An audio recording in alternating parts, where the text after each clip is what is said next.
Mango Float Day. The only Filipino dessert my hubby enjoys eating. My husband's colleague gave him mango, so I made a mango float.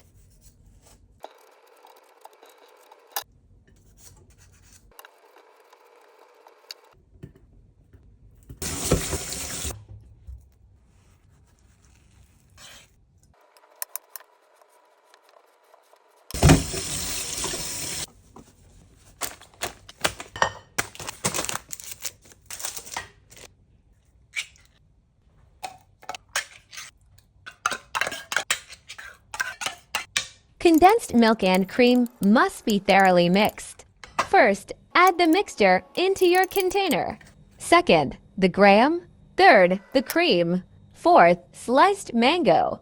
Add cream again. Now, repeat the procedure.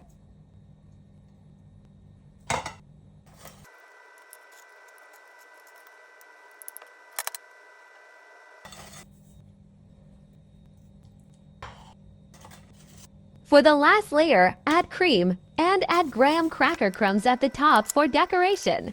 Cover the container and refrigerate.